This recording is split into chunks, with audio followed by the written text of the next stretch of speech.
Bonjour à tous, j'espère que vous allez bien. Bon, au début, j'aimerais me présenter, c'est Mehdi El Bouhdidi, étudiant en deuxième année en ingénierie de l'énergie renouvelable. On va présenter moi et mon groupe, Hamza Mdouar Ismail Awad, dans ce tuto, une programmation pour notre projet d'info de fin d'année. Mais tout d'abord, j'aimerais remercier notre professeur Abdeltef Razi qui nous a donné cette belle opportunité de créer un programme. Au premier temps, on va voir ce programme. Voilà, c'est l'interface de programme. Cette case-là, menu, pour choisir la méthode mathématique qu'on veut. Intégration, par exemple, désigner une fonction, calcul simple, désigner la solution d'une équation différentielle, polynôme d'interpolation, calcul du PGCD. Pour moi, je vais présenter comment intégrer, comment désigner la solution d'une équation différentielle à l'aide de ce programme. Si on clique sur l'intégration, par exemple, on a certains cas qui sont affichés, certains qui sont cachés. Voilà, un bouton groupe pour choisir la méthode qu'on veut. Ces cases-là pour écrire la fonction, les bornes. Si on écrit par exemple cosinus de x, les bornes 0, 1. Si on clique sur l'intégrale, on a un autre bouton groupe qui s'affiche pour choisir le type d'intégrale qu'on veut. Simple par exemple, calculer, voilà, intégrale simple plus calcul. Double, on a deux autres cases qui s'affichent pour les bornes de deuxième intégrale. Par exemple 2, 3, sur calculer. Même chose pour quad, sur calculer, trapèze. On a une autre case qui s'affiche là pour saisir le nombre de pas. On peut la saisir en écrivant par exemple 200 ou bien en saisissant sur le slide. Clique sur calculer, voilà. On passe maintenant aux programmations. Pour les boutons groupe, il faut déclarer la fonction de une fonction. Voilà. Par cette formule-là. Vous pouvez définir la fonction. On va chercher la fonction. Bouton groupe, voilà. C'est ça la fonction bouton groupe, le premier bouton groupe. Si on clique sur la case intégrale, on a le message qui se supprime, le résultat qui se supprime, certains cases qui sont affichés, certains qui vont se cacher par rendre la visibilité on ou bien off. Voilà, on va passer maintenant au calculer callback pour voir comment calculer les intégrales.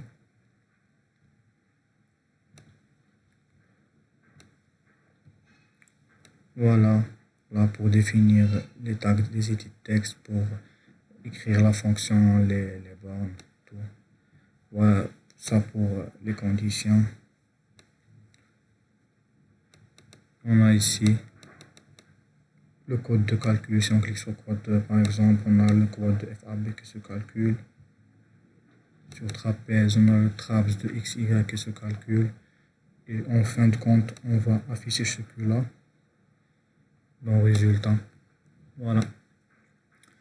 Maintenant, on passe comment dessiner la solution d'une équation différentielle. On a ces cases-là qui sont affichées. On a dit c'est simple, il suffit de modifier la visibilité des objets selon la méthode choisie.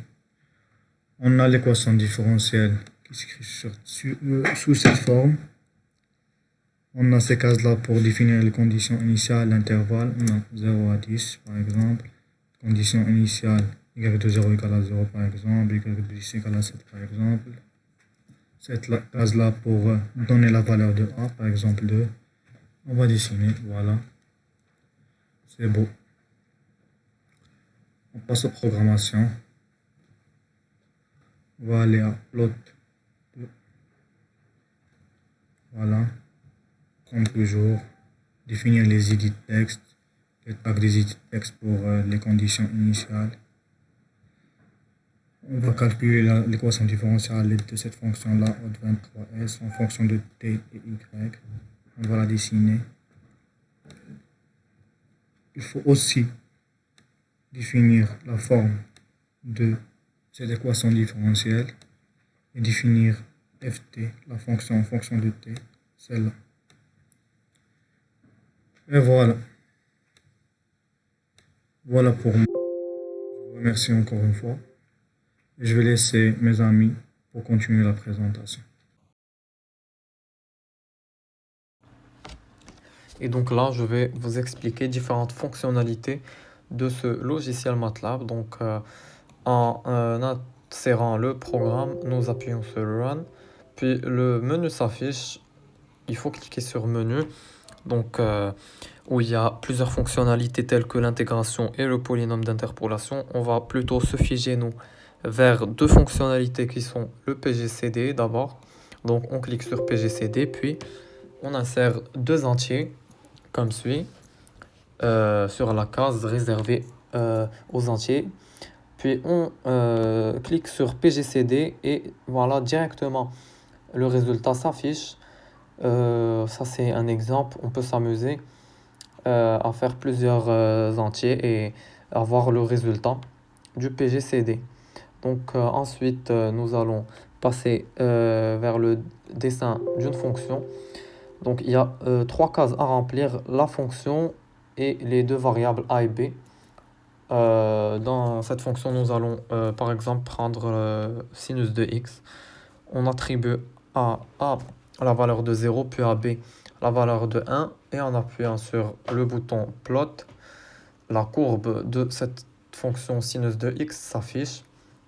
On peut s'amuser à modifier la taille, la police et la couleur donc de cette fonction en insérant des pop-up menus color puis size, ce qui nous permet donc de basculer d'une couleur à une autre ou d'une taille à une autre comme s'affiche sur votre écran.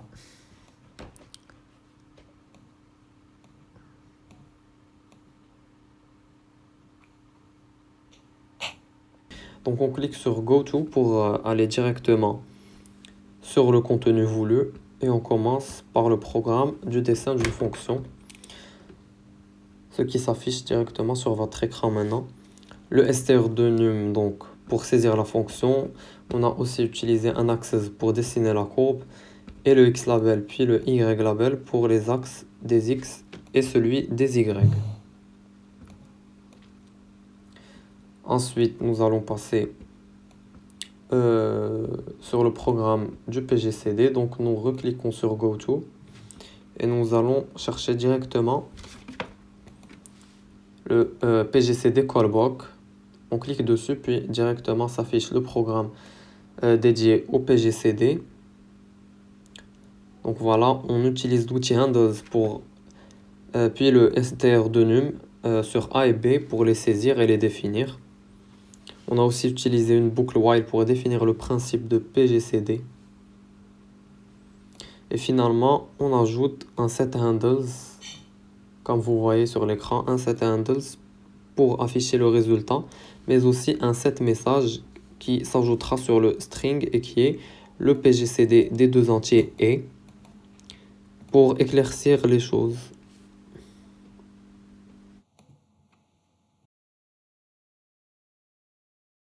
Bonjour tout le monde, aujourd'hui on va voir deux fonctionnalités du logiciel MATLAB, le calcul simple et le polynôme d'interpolation. D'abord on va exécuter le programme. Et au niveau de la figure, on va voir les différents composants associés à chaque fonctionnalité. Pour le calcul simple, on a deux cases de static text A et B et deux cases d'edit text dont on va introduire les valeurs au hasard. Et les trois cases du pop menu associées à chaque fonction, pour la somme, pour la soustraction et pour la multiplication. Après, on va voir les différents programmes associés à chaque composant.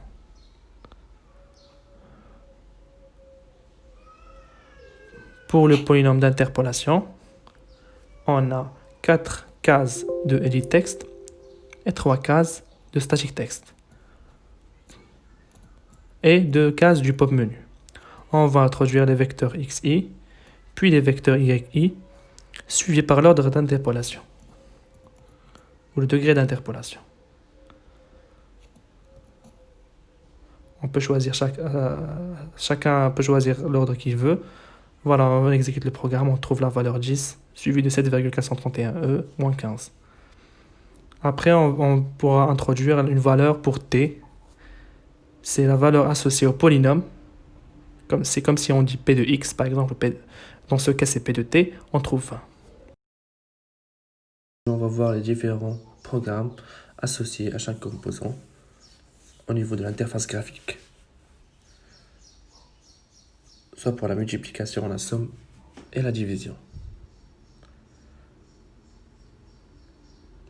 Pour la multiplication,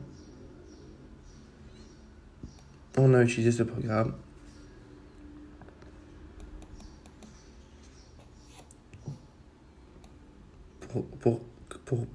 comme vous voyez, pour A et B, on a utilisé la fonction getHandles A et B string pour la chaîne de caractères. Et pour str de num pour transformer la chaîne de caractères en numéro. Et enfin pour C, pour faire la multiplication. Pour la soustraction, on a utilisé le même programme. La seule différence, c'est au niveau de la variable C.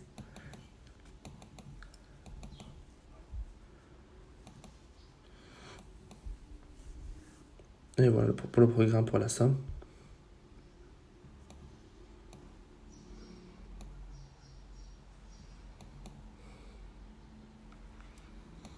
Et pour la division.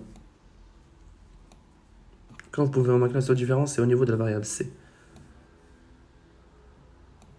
Au niveau du calcul.